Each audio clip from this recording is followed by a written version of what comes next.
Y quiero empezar esto con una breve historia. Yo siempre fui negado para las matemáticas.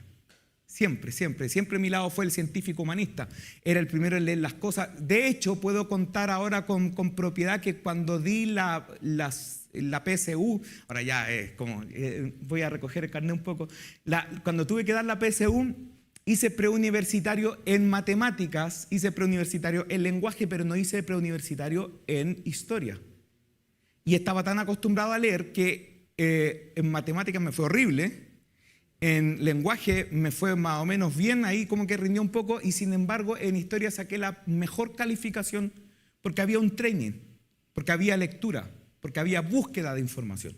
No me conformaba solamente con lo que decía el profesor. Entonces siempre me imaginé las películas que me contaban, cuando contaban, por ejemplo, la caída del Imperio Romano. Entonces decía, y cuando llegaron y cayó el último emperador, Rómulo Augustulo, en el año tanto, ya ni me acuerdo, 460 creo que fue después de Cristo, y uno se imaginaba todas esas cosas, entonces buscaba más información. ¿Qué pasaba? Que saqué una conclusión que me sirvió para todos los años de universidad posteriores, que poniendo atención en clase iba a disminuir en un 60% la capacidad de estudio. Las peores notas que yo saqué fue porque no puse atención en el momento donde se decían las cosas, porque después había que meterse al libro. Y habían compañeros que eran tan pesados, que Dios los tenga en la gloria, que no me pasaban los apuntes. Entonces yo faltaba y decía, bueno, total, aquí el más nerd de la clase me va a pasar los apuntes. Total, yo no haga eso nunca, Javier, no conviene.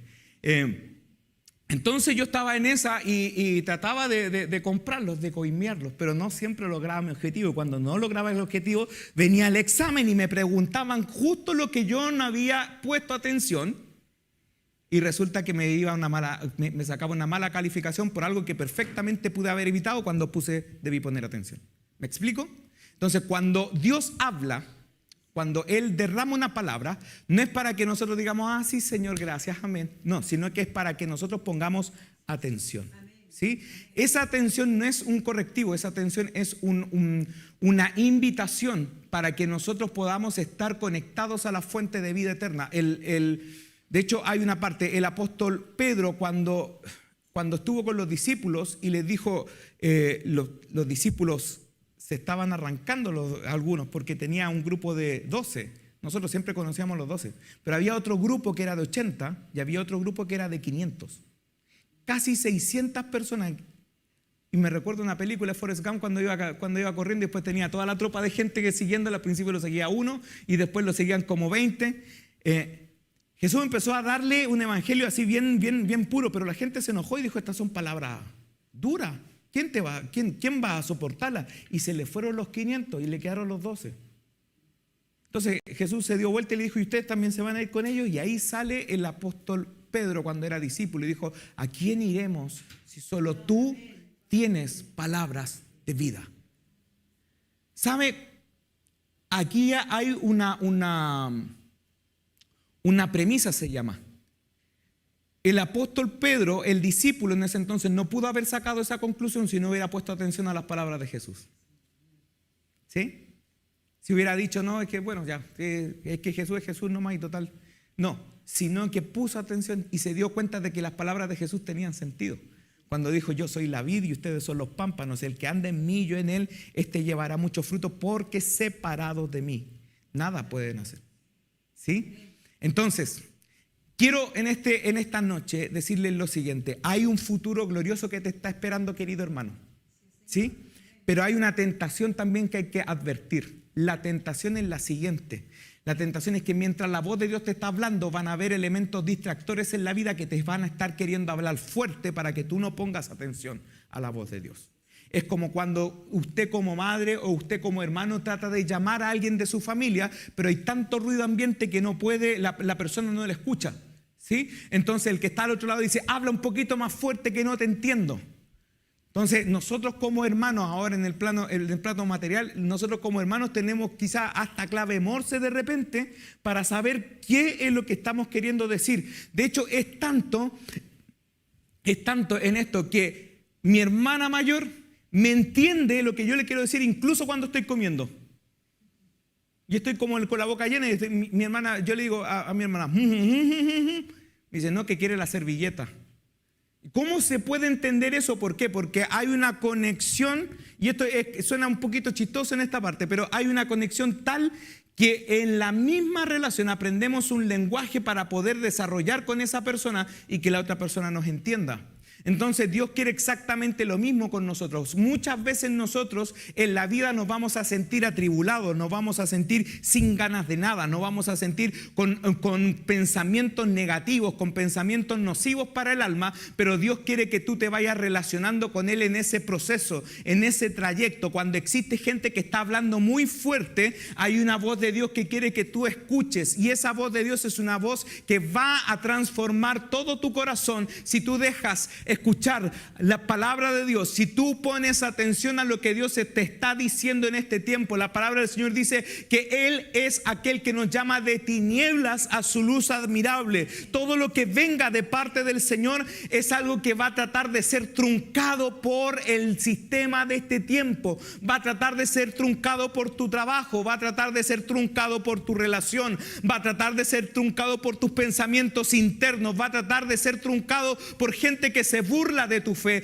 Pero déjame decirte esta noche que existe una palabra poderosa de parte de Dios que es capaz de romper con toda maldición que existe sobre tu vida si tú pones la atención correcta en la presencia de Dios. Amén. Yo observaba cuando era niño a mi padre tuvo una locura a los casi 35, 40 años, y dentro de esas cosas se le ocurrió cómo poder evangelizar a más personas, y dentro de esas cosas de su propio sueldo se le ocurrió la genialidad de comprar una antena de radio. Y dentro de esa antena de radio, me acuerdo por imágenes que estaba ahí el papá subido ahí arriba del techo tratando de poner un travesaño porque la antena se tenía que poner a cierta altura para que se pudiera escuchar. No es como ahora, que ahora uno pone una radio online o tienes podcast en Spotify. Ahora es más fácil. En ese tiempo no, había que subirse, había que contratar algo, había que conectar eso a un transmisor, y ese transmisor después tenías que conectarlo a una fuente, y esa fuente de cableado tenías que conectarlo a una radio personal, y ahí se ponía el cassette. Y todo eso salía. Ahora no, ya tiene Instagram, TikTok. Ahora está todo al alcance de la mano. En ese tiempo había que darse toda esa vuelta. Gracias a Dios que no nacimos todos en esa época. Y podía ver cómo estaba ahí el papá, arriba del techo. ¿Tiraste el cable? Sí, vamos. Y mi mamá ayudándolo. Y todo en la casa. Hoy, que los que nos han visitado en esos lugares donde uno está tranquilamente viendo televisión, en ese tiempo era un estudio de radio. Y hacía trasnoche. Y yo lo observaba y me gustaba a mí. Me gustaba. Y ponía voz así de FM. Dios te bendiga en este tiempo. Vamos a Blue Label. Vamos a hablar de esto. Y ponía canción toda la noche. ¿Sabe qué, hermano? Lo más sorprendente de todo es que llegó gente a la iglesia porque pilló la señal de la radio. Cierto día domingo llegó una persona, una hermana, y dijo: ¿esta es la iglesia de la radio? Sí, es que lo que pasa es que el otro día estaba haciendo... Estoy inventando, pastor, ahí usted después me corrige. El otro día estaba ahí haciendo zapping en la radio y me encontré con un pastor que estaba hablando bien. Y me gustó, así que dijo que los días de reunión eran los días domingos a tal hora. ¿Por qué entendió el mensaje de poder asistir a la iglesia? Porque se puso en la sintonía correcta. Porque puso la parabólica, como canta uno a fin de año, en la sintonía correcta. Entonces eso es lo que Dios quiere, que nosotros nos pongamos en la sintonía correcta. Va a pasar que en algún momento tu radio va a empezar a sonar. ¿Por qué? Porque la vida misma te brinda opciones para distraerte. ¿Sí? Hay una enfermedad ahora que yo creo que muchos entienden, o no es una enfermedad como tal, sino que es una condición que se llama déficit atencional. El déficit atencional, yo conozco un caso que es tan grave que una persona estaba tratando de explicarle algo a otro y dijo: mira una mosca. Se distrajo, pero de una. Y muchas veces nosotros espiritualmente también andamos así. El Señor te está llenando de promesas, pero es que el problema es que mañana tengo que trabajar, es que no me han pagado esto, es que el aguinaldo, lo que contaba el domingo, el aguinaldo, yo esperaba que fuera de 70,000 y me dieron 7 lucas nomás. Entonces, yo pensaba eso, hermano, esa es una historia verídica, después se la voy a contar. Pero pasa muchas veces que nosotros nos sentimos tentados a distraernos. Pero el enfoque de esta noche es poder decirles: queridos, fijemos nuestra vista en Jesús. Esa es la invitación, porque nada malo te va a pasar. si tú fijas tu mirada en Cristo Jesús. ¿Y dónde está en la Biblia eso? Vamos a leer el mismo versículo para avanzar rápido. Dice, 1 Corintios capítulo 3, versos 6 al 8, dice lo siguiente: yo planté la semilla en sus corazones. ¿Se acuerdan del jueves pasado? Yo planté la semilla en sus corazones y Apolos la regó. Estábamos hablando de dos pastores, un pastor que en realidad fueron pastores, un pastor que formó la iglesia y el otro pastor que se hizo cargo de la iglesia. ¿Quién fue el primer pastor? El apóstol Pablo. ¿Sí? Ese fue el primer pastor, el pastor Pablo, mi pastorcito Pablo. Después recibió el llamado para poder seguir por todo el imperio romano, para poder seguir fundando más y más iglesias. Tenía un llamado de evangelista el hombre. Entonces fue por cada una de las ciudades del imperio romano hasta hacerse conocido. Lo perseguían los romanos, lo tenían amenazado. Pero aún así él cumplía con su deber. Y dejó a una persona que se hiciera cargo, que fuera ahí, que heredara la labor de pastor, que fue Apolos. ¿Sí? Entonces dice, yo planté la semilla en sus corazones y Apolos la regó, pero fue Dios quien la hizo crecer. Vamos a detenernos un poco acá. Contexto. ¿Por qué tuvo que decir eso? Porque hubo gente nueva que llegó a la iglesia que ahora actualmente estaba pastoreando el pastor Apolo, y dijo, ese es mi pastor. Pero yo desconozco la labor del pastor Pablo, porque como no lo conozco, entonces... Y otros dijeron, no, porque yo fui fundador. Como yo fui fundador, yo lo conocía todo desde el principio. Entonces ahí no había proyección. Entonces ahí nosotros cantábamos, me imagino yo, con las canciones en papiro ahí, y yo de esa época vengo. Entonces trataban de poder fijar, y esto es uno de los rasgos que hay que poner atención también. De repente la religiosidad te fija un sistema en el cual uno se fija en cosas que son tan materiales. Hay veces que muchas veces nos sentimos tentados, y eso hablaba con el pastor un tiempo antes en una sobremesa. Pareciera que la antigüedad constituye espiritualidad, y no es así. La antigüedad no constituye espiritualidad. Lo que constituye la espiritualidad es tu relación y tu nivel de relación con Jesús. Sí, y estoy hablando de esto porque hemos podido ver casos de personas que tienen menos de 20 años, que tienen una relación excelente con Jesús, a tal nivel que cualquier cosa que salga de su boca a uno lo puede ministrar. Vengo de un congreso en Argentina, hermano, un chico de 22 años ministrando a 6.000 personas. Entonces eso es verdad. De repente uno religiosamente es que pastor, sin panza no da confianza. Es que las canas constituyen grado. Entonces, no.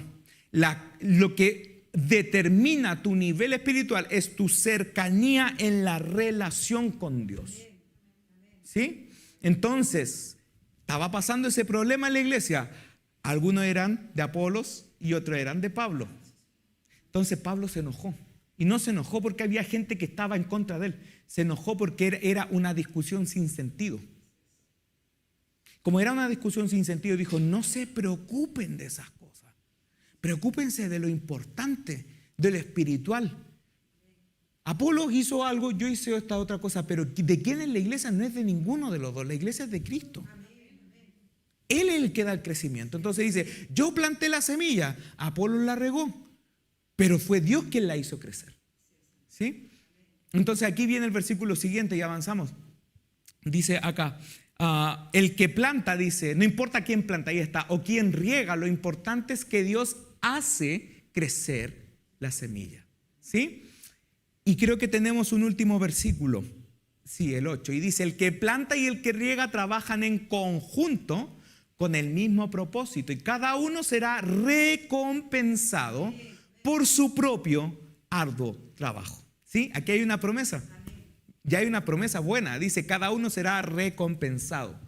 Si nosotros pudiéramos preguntar el día de hoy, en esta noche, ¿cuántos quieren ser recompensados por el Señor? Nos faltarían manos, hermanos. Lo que más buscamos es recompensa de parte del Señor. No es que buscamos al Dios de la recompensa, o sea, no buscamos la recompensa de Dios, perdón, sino que buscamos al Dios de la recompensa. Pero hay un versículo que dice en Mateo capítulo 6, verso 33, mas busquen primeramente el reino de Dios y su justicia, y todo lo demás vendrá por añadidura. ¿Sí? Entonces hay una prioridad en nuestra vida. Aquel que está siendo entendido en esto, el Señor le está abriendo la mente en esta noche y le está diciendo, mira, enfócate en aquello que es importante. ¿Qué es lo que es importante? Es tu trabajo. Es importante tus relaciones interpersonales, es importante tu dinero, es importante el aguinaldo que vamos a recibir en 2 semanas más, es importante tu nivel de salud, tu nivel previsional, tus cotizaciones previsionales. ¿Es importante eso o es importante tu espíritu que te va a acompañar de aquí hasta la eternidad? Entonces uno que tiene esta noción y que ha venido a este lugar por esta necesidad, decimos lo siguiente: mi espíritu es importante. Y como es importante, le estoy dando la prioridad. Amén. Dígale que está a su lado: hay que darle prioridad al espíritu. Hay que darle prioridad al espíritu. Entonces dice: el que planta y el que riega. El que planta y el que riega. Me estoy recordando mientras hoy día estaba afuera, tuve la oportunidad de venir antes, en la mañana, y me acordé de la predicación del día jueves anterior, cuando estábamos hablando de las plantitas. Y vi las plantitas ahí y empecé a hablarle a las plantitas bien. Y dije: crezcan lindas mis niñas, que están bonitas, denme flores. Porque obviamente está científicamente comprobado que si uno le habla feo a las plantas después se... Entonces empecé a hablarle de eso y ¿sabe qué? Me sorprendió porque vi una escena que me hice echando un poco la memoria, y hay una de esas corridas que estaba ya de un sector en específico que en verano, en primavera e invierno le da un sol pero impresionante, derrite a cualquiera. Era tanto el sol que de repente con el viento de la media tarde se venían a parar ciertas, bueno, los que están en el aseo me entenderán, venían a parar acá, producto del viento, cierto tipo de basura, por ejemplo, que venía de afuera, que era bolsa de nylon, cosas así. Y con el calor que hacía, uno cuando la sacaba haciendo el aseo, estaban medias derretidas. Entonces uno no la podía sacar así como a mano limpia, tenía que ponerse otro guante, otra. Y era tanto el calor que llegaba ahí que no había caso de poder poner las matitas de las plantitas ahí. Porque plantita que poníamos, plantita que se quemaba por el sol, se achicharraba. Y nosotros tratábamos de echarle más agua y generar el efecto contrario, más se quemaban. Hasta que una vez alguien nos explicó un poco, que fue Esther, que tenía que tener una cierta técnica, y pasó que hicimos lo mismo, sacamos o recortamos una de las ramitas de las plantitas de al lado, hicimos un hoyito en la tierra, la pusimos chiquitita. ¿Qué pasó? Que empezó a dar. Y fue entre otoño e invierno, y empezó a dar. Después, ¿qué empezó a pasar? Que esa planta después dio a luz a otra planta más bebé, la sacamos, hicimos otro hoyito en la tierra, la pusimos. Empezó a dar. ¿Qué pasó? Que esas dos crecieron tan bien que empezaron a dar sombra a las plantitas de al lado. Y hoy día, cuando estaba viendo acá, esa parte más conflictiva, donde no crecía absolutamente nada, hoy día está lleno de suculenta para allá. ¿Por qué? Porque existieron dos que crecieron de una forma fuerte, firme y estable, y que le dieron sombra, provisión y cobijo a los demás. Ahora déjame decirte lo siguiente: espiritualmente nosotros somos muy similares al tema de las plantas. Va a haber un momento en que nosotros lo único que queremos hacer es crecer, avanzar, venir y decirle: Señor Jesús, yo quiero recibir más de tu gloria, y no vamos a ver resultados. ¿Sabes por qué? Porque el crecimiento primero pasa por echar raíces en la tierra. El crecimiento parte primero por lo íntimo, por lo invisible, por lo que la gente no ve, pero que solamente tú tienes esa relación con Dios. Los más grandes árboles, las más maravillosas flores, nunca van a crecer primeramente para arriba, siempre crecen para abajo. ¿Por qué crecen para abajo? Por dos razones: una, por firmeza, y la segunda, para buscar una fuente estable de agua. Entonces la palabra, cuando dice que el justo florecerá como la palmera,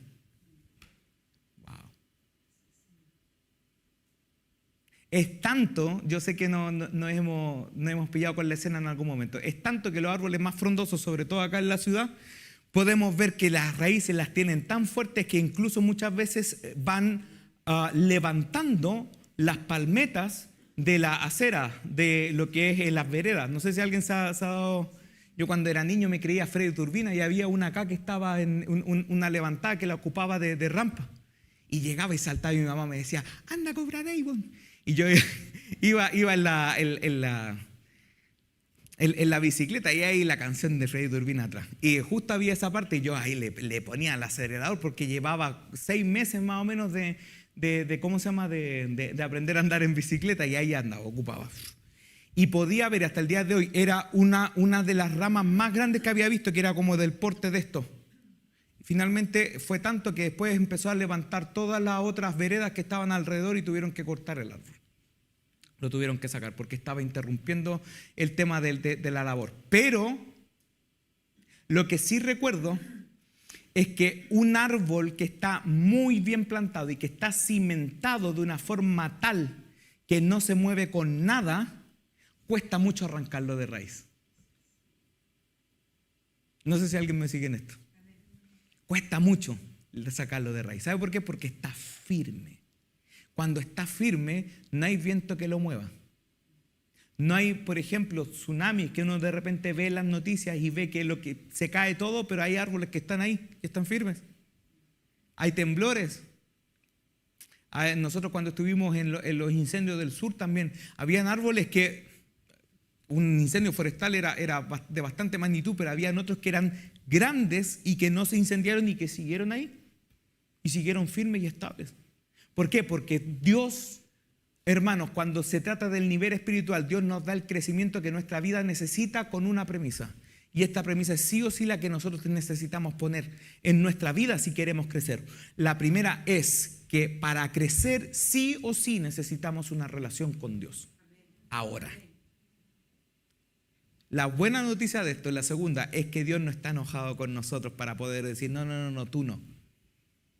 Todos pueden entrar menos tú, porque el pecado que cometiste fue un pecado muy imperdonable y no lo puedo perdonar, no lo puedo olvidar. No. La palabra del Señor nos dice en 1 de Juan capítulo 1 verso 9 que si nosotros confesamos nuestros pecados, Él es fiel y justo para perdonarnos y limpiarnos de toda maldad. Entonces esa es la confianza que nosotros tenemos con el Señor. Es una confianza como del hijo al padre. Es una confianza de una persona que ama a otra persona que desea ser amada. Es la confianza que nosotros podemos tener con el sembrador que salió a sembrar la semilla, y nosotros podemos decir, Señor, no tengo ninguna semilla, pero sí te puedo decir, Padre amado, que tú, Señor, puedes encontrar en mí una tierra que va a escuchar tu voz, una tierra que va a ser fértil, una tierra que necesita dar frutos. Señor Jesús, pon tu semilla en mí. Y el Señor nos va a mirar con agrado, hermano. Por eso que el Dios que nosotros servimos, queridos hermanos, nunca va a estar cerrado a la idea de decir que nosotros estamos fuera de toda estatura de la gracia, porque a través de Jesús nosotros podemos encontrar el refugio y la esperanza que nuestras vidas necesitan. Entonces, para poder ir cerrando, ¿qué significa el hecho del crecer, del crecimiento en el ámbito espiritual? Significa darle a Jesús el lugar que le corresponde en nuestra vida. Eso es hacer el hoyito en la tierra y poner la semilla y después ponerla acá. ¿Sí? ¿Cuánto hicieron el experimento cuando en el kinder del porotito en el vasito y después llenaron el... ¿Sí? Tuvimos que botar nosotros la planta uno porque creció. Es como, imagínense esa escena. La palabra dice que el sembrador salió a sembrar la semilla. ¿Quién es el sembrador? Jesús. ¿Quién es la semilla? Es la palabra. ¿Y quién es la tierra? El corazón que recibe la palabra. Entonces dice que en el mejor de los casos, la tierra que es buena va a dar abundantemente, va a dar al 30, al 60 y al 100 por uno. ¿Qué significa? Que en el lugar donde esté, en la situación donde esté, si tú tienes un corazón dócil, si tú tienes una necesidad puntual de Dios y te dejas influenciar por Dios, vas a crecer sí o sí. ¿Por qué, pastor, no crezco? ¿Por qué si trato de buscar a Dios? ¿Por qué? ¿Será porque tu tierra no es buena? ¿Será porque no estás escuchando a Dios como debería ser? Entonces, ese es el cambio del enfoque que necesitamos. Y la buena noticia en esta noche es que todos los que estamos acá, todos podemos ser buena tierra. Todos podemos ser buena tierra. ¿Sabe lo importante que es esto? Porque yo me acuerdo un poco cuando tenía las conversaciones con mi abuela que me decía, cuando yo llegué a este lugar, esta tierra era una tierra llena de sapolio y una tierra un poco infértil, entonces nos costaba hacer jardines. Como nos costaba hacer jardines, ¿qué es lo que tuvimos que hacer? Poner algo que se llama tierra de hoja. Y la tierra de hoja la tuvimos que mezclar con la tierra de acá. Y después empezó a producir una tierra más o menos buena. La tierra que es buena siempre va a dar fruto en el lugar donde se encuentre.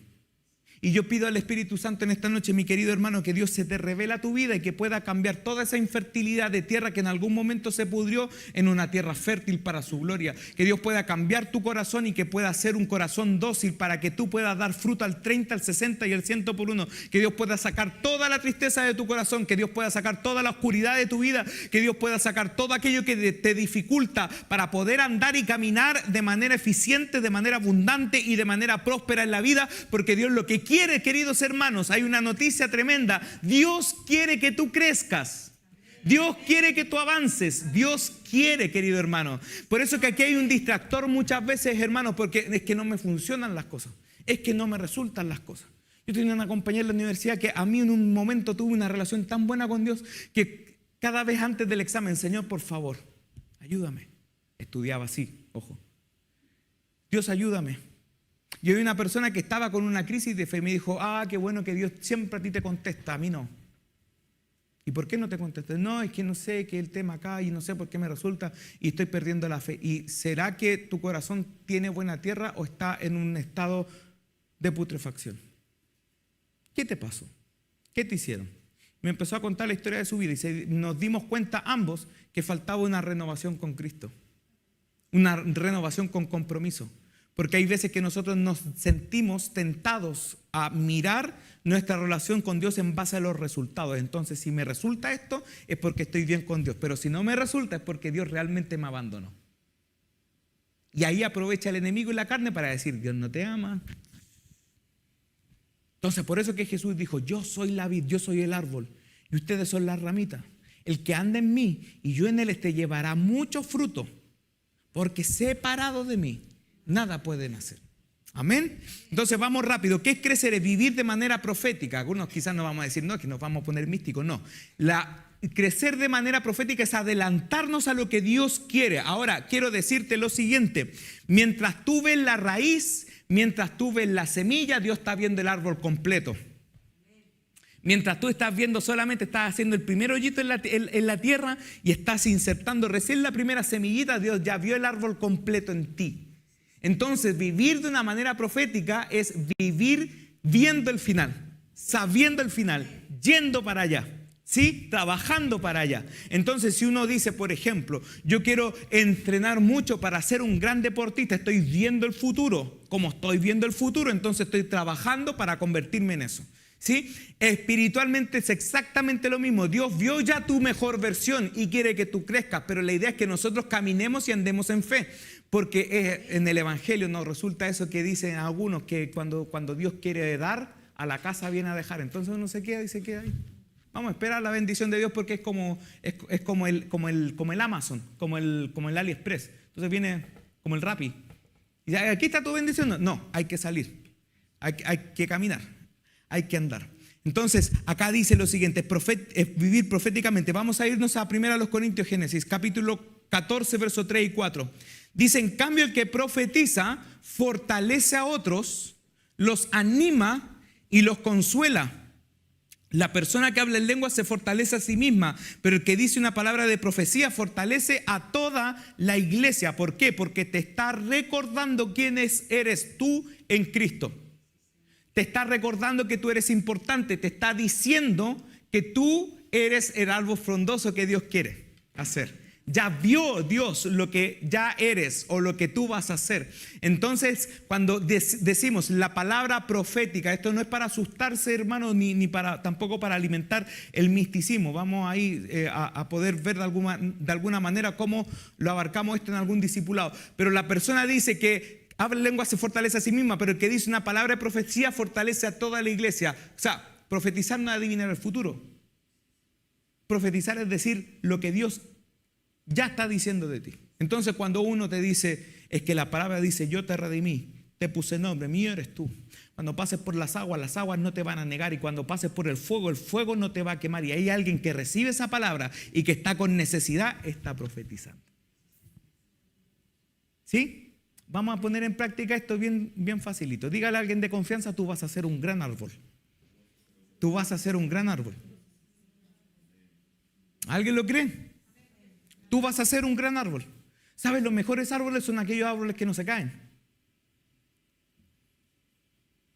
Los mejores árboles son los árboles que vienen todos los vientos y están firmes. Los mejores árboles son los que tienen raíces profundas. Los mejores árboles son los que no se cortan solos.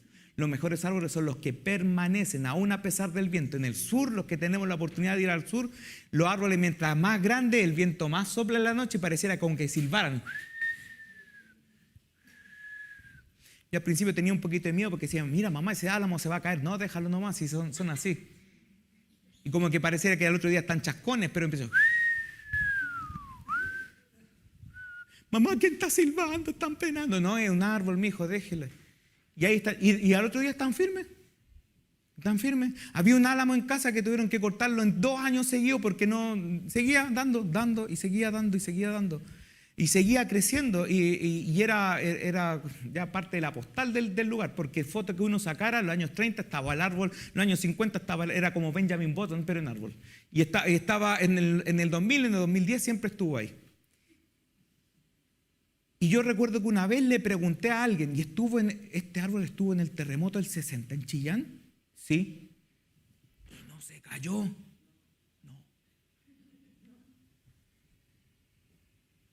Para los que no están viendo, el terremoto del 60 fue un epicentro en Valdivia, fue el terremoto más grande de la historia mundial registrada, casi 9 y algo. ¿Se cayó el árbol? No se cayó.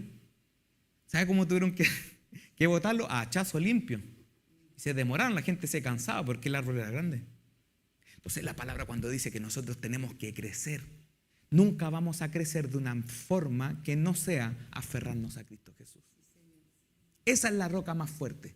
Y si tú te aferras a Cristo Jesús, queridos hermanos, si tú te abrazas a Jesús en esta noche, déjame decirte que los mejores años de tu vida se van a venir por delante, porque estamos no aferrados a tierra estéril, no estamos aferrados a arena movediza, no estamos aferrados a terrenos baldíos, no es como la construcción que hicieron en Concón, no es como que nosotros hayamos estado en lugares que no tenemos certeza, estamos aferrados a la roca firme que es Cristo Jesús, y van a venir los vientos y van a venir las tempestades, pero vamos a estar firmes en Jesús, porque Él es nuestro hacedor, Él es nuestro consolador, Él es aquel que nos llama de tinieblas a su luz admirable, es aquel que procesa nuestro carácter y nos da un futuro y una esperanza. Alguien que le dé un aplauso al Señor en esta noche.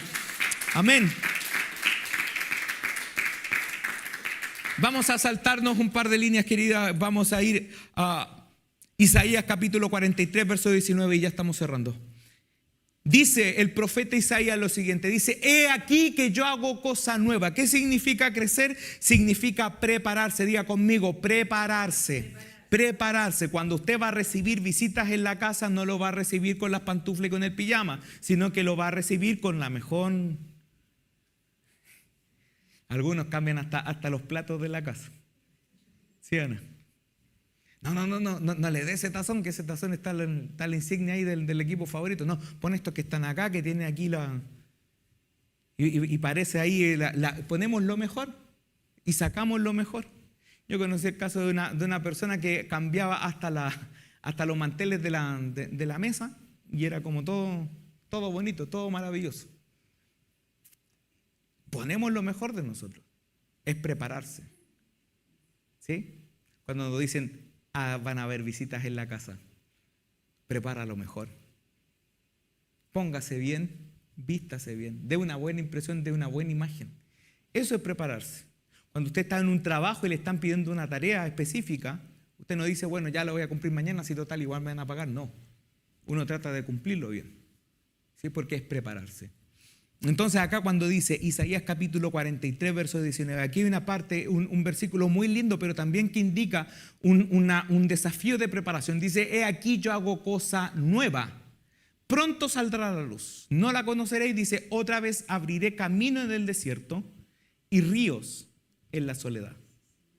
¿Sí? Si nuestra tierra fue estéril, si nuestra tierra fue baldía, si nuestra tierra fue complicada de crecimiento, aquí hay una promesa de parte de Dios si tú te aferras a Él. Dice, aquí yo hago cosa nueva.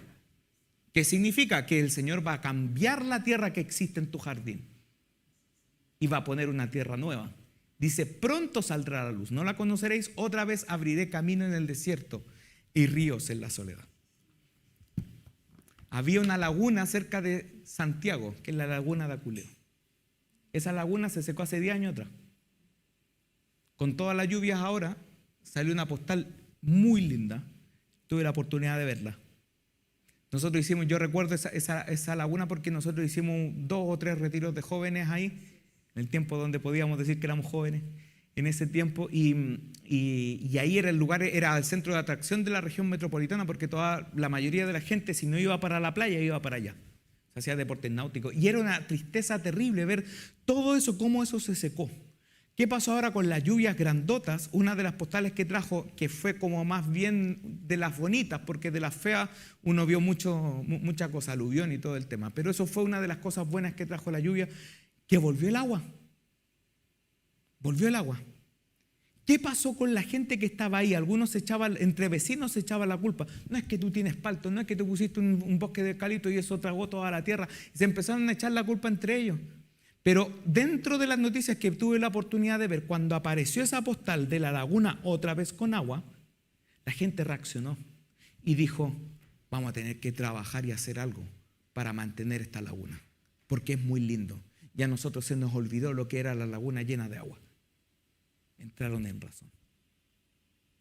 Ahora yo te quiero hacer esta invitación, querido hermano. Prepararse es ver la obra entera y completa en nosotros y animarnos y trabajar en eso. Cuando te mires al espejo hoy día en la noche o mañana en la mañana, mírate también el espíritu. Analiza el espíritu. No solamente si me aparece una cana más o una arruguita más, sino que podamos ver y decir, mi espíritu también es importante. Porque esto en algún momento después se va a ir. Por más que nos veamos bien, vamos a durar a lo más con mucha expectativa 80 años, un poco más. Pero lo que llevamos dentro, nuestro espíritu, es eterno. Es eterno. ¿Y sabes lo bueno que dice la palabra del Señor? Que tu vida y tu alma, lo que llevamos dentro, dice que vale más que todos los tesoros del mundo. No hay nada que pueda comprar tu vida en esta tierra, sino que solamente la sangre de Jesús.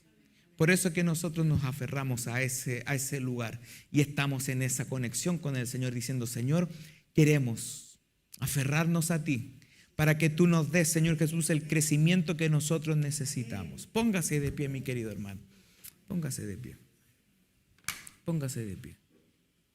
Por lo mismo que hoy es un día importante, mi queridos hermanos.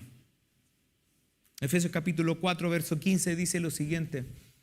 Dice, en cambio, hablaremos la verdad con amor y así creceremos en todo sentido hasta parecernos más y más a Cristo, quien es la cabeza de su cuerpo, que es la iglesia. Cuando usted crece y se enfoca en crecer, no solamente está dando una buena impresión de sí mismo, sino que también está manifestando un acto de adoración a Dios.